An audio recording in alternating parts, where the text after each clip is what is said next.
First question today will be from Ryan Aber and then Eric Bailey.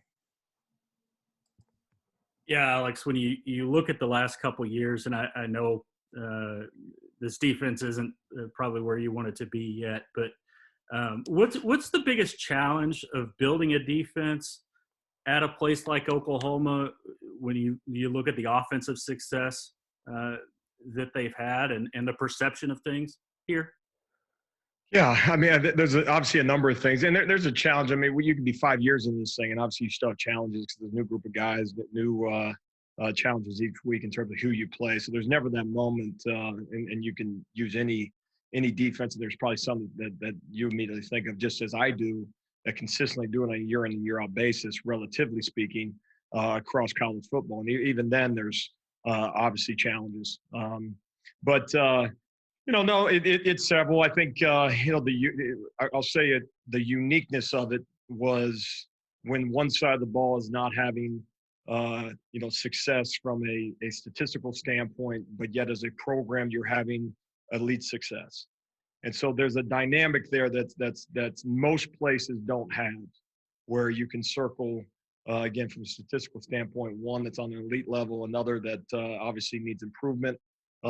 Yet obviously, everyone calls themselves champions at the end of the year, and in this particular case, a significant consistency behind that play, and so or the outcomes. And so that's one of those things where you walk in the room and say it's not good enough. We need to change, and you have a room look back at you, and if they had all their Big 12 rings on, they look at you. Now, when have you been to the playoffs, coach? So explain your record in the playoffs. Ours isn't good enough. Explain your record, and obviously, that creates a dynamic. Now, I to the kids' credit, obviously, the bulk of them were very excited to let's go in this direction. I've talked about the buy-in in the past, but there's also a percentage of your group that's very content with the past. You get outcomes. If you're an outcome-based guy and you're kind of driven that way, and by the way, you're getting reps on Saturdays, as frustrated as you may be with your individual play or what the tone is in terms of respect to your side of the ball, ultimately you find you call yourself a champion, and so you get the outcome. And so it's everything. There's some guys at a number of different points along the way in terms of their views on things. And so what you try to do is galvanize the entire group and kind of speak to every single one of those guys.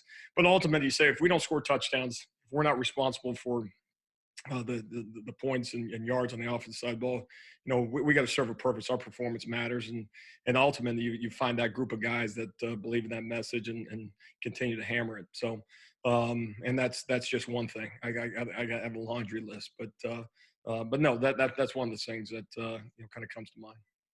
Appreciate it, Alex. Eric Bailey, Tulsa World, and then Joe Bettner. Hey, Alex, your defense has only given up 8 touchdown drives during the past 4 games and only 2 during the past 2 weeks. What's been the key to stopping teams from touchdowns in the red zone and, forcing some field goals at times too? Yeah, I think part of it is beginning to get a better understanding, by our guys in that, every play matters. Your performance matters. And it kind of just it's on the tip of my tongue just mentioning it. But, understand that you don't get points for crossing the 50. It's never okay to throw your hands up and say, well, you got us. And making teams ultimately execute all the way down the field. One play can't beat you. You talk about, okay, what's a good defense look like? Well, there's a number of different, categories and analytics that you can say. Obviously, the eyeball test, but one of those things is, are you a group that one play turns into 2, which inevitably turns into points? And we've been guilty of that at times. And at our worst, we are guilty of that. So many out there. And so I think just more of a willingness to stick to. Stick to the plan, stick to the call, and ultimately stick to the fundamentals that breed the success. And so I'd like to think it's a little bit more process oriented as opposed to, they got us. Now, a lot of times we got us, and being respectful of that, saying, okay, then if we got us and we take agency in it, saying again, we control outcomes, then were the fix. And so I think there's a level to that. The guys having a more appreciation for their ability to fix issues in the moment. Alex, thanks. Have a good Thanksgiving. You too. Joe Bettner, Norman Transcript, and then Jason Kersey. Hey, Alex, I was curious. You had talked a little bit about a few weeks ago about how much you watch Gary Patterson defense. I'm curious, when you look at this West Virginia defense, studying that, I'm curious what you see out of them, and just as far as things that maybe, I don't know if it helps your offense at all, but I'm curious what you see out of them, and then the way they've been able to play defense this year. No, I've been very impressed with them. You see, the number one thing that you see is guys flying around to the football, which is everything that you want to be. I mean, to me, that would be the number one, attribute as a defensive coach, to have people describe your unit as, to say, no, they play really, really hard. And I give those guys credit, seeing them on a week in and week out basis, versus like opponents and all those things. I give that coaching staff's done a tremendous job. And so thoroughly impressed that way. And along those same lines, sound and playing the game the right way. And so, no, I've been, from afar, and I, won't pay too much attention to them this weekend. We'll have our own issues on our side of the ball, but certainly been impressed watching them. Jason Kersey, The Athletic, and then Kerry Murdoch. Alex, I'm not sure if you're aware, but Buki has become a pretty polarizing player among the fan base. Lincoln just talked a lot about what he means to you guys, and obviously you wouldn't put him out there if you didn't think that he could contribute. He wasn't a major contributor. So I'm just wondering, can you talk about what Buki does well for you guys?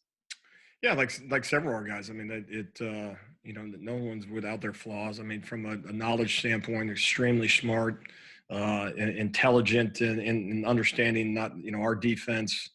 One of the things we talk about all the time is not losing the down before the ball is snapped, getting lined up, all the motions and shifts and all that stuff. Making sure a lot of times, when we talk about a nickel position along with the safeties, there's not much movement that an offense can do that they're not involved with. And so major challenges where you place your eyes and all those things. And so, there's a trust element of things to make sure that, guys are putting themselves in position to, again, give us a shot every single down. Has shown well in coverage. Again, it's you cover slot receivers and you do so from a press position a large percentage of the time. You're not going to win every battle. But a good energy guy in that, and again, certainly like anything, and we don't need to go through everybody's flaws.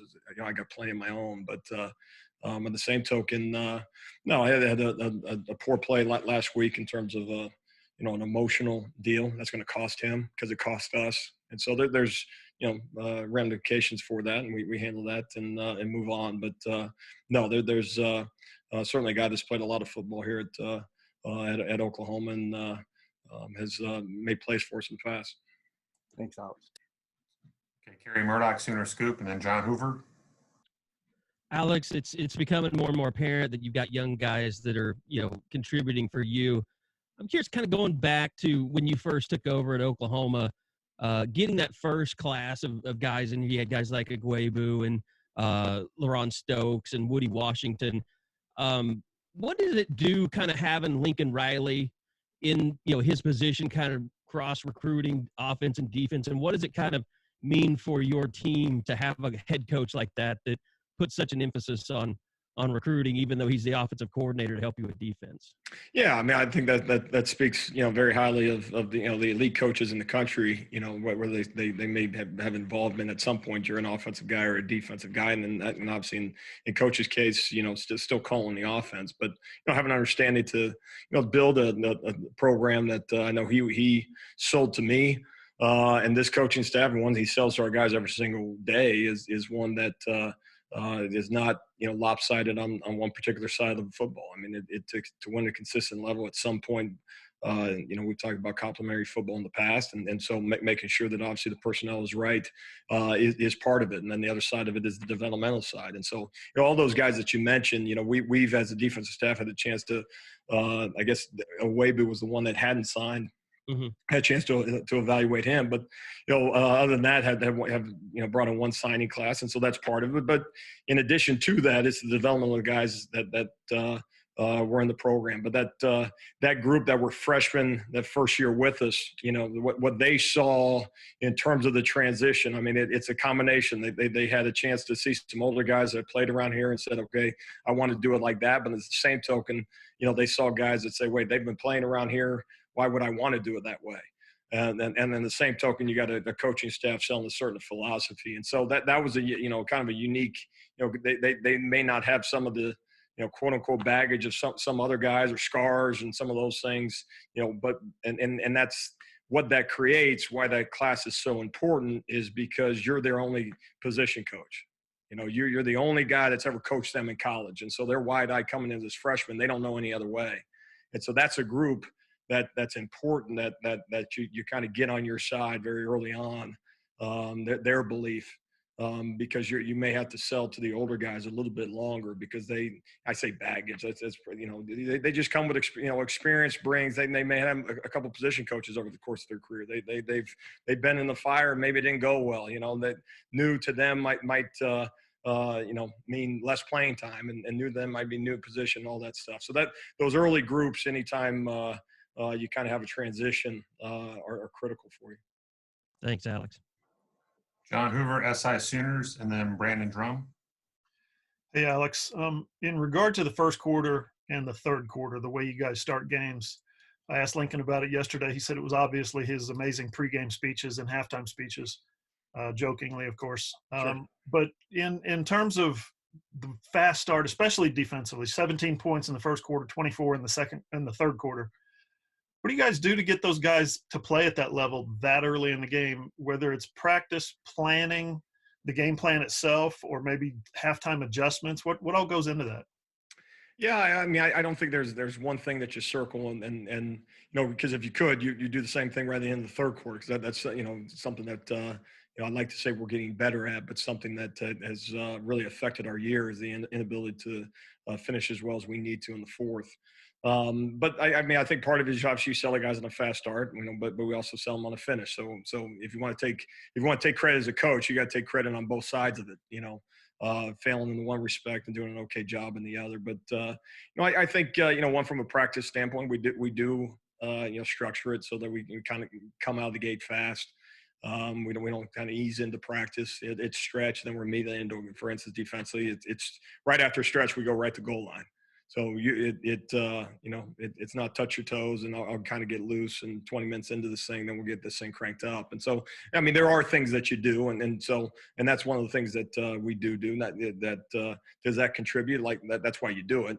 But at the same token, I will say this, because you mentioned practice. I do think that our guys have an appreciation for what practice means. You either believe in it or you don't. Are you preparing on a day in and day out basis to play your best football on Saturdays, or are you just checking boxes and hoping things go well and outcomes come your way? And so I like to think that part of that is they feel prepared, they feel confident, and what then inevitably you need to do, because something's going to happen.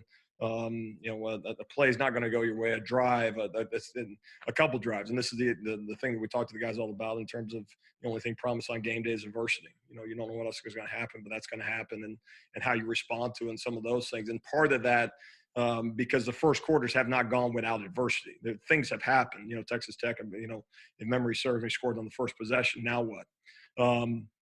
And so a lot of it comes back down to those things. It is fast start, but understanding that you don't get to choose the adversity that you have, and you got to respond to it. And we've done a pretty good job of it over the course of the year. And again, it's got to continue through 4 quarters. Thanks, Alex.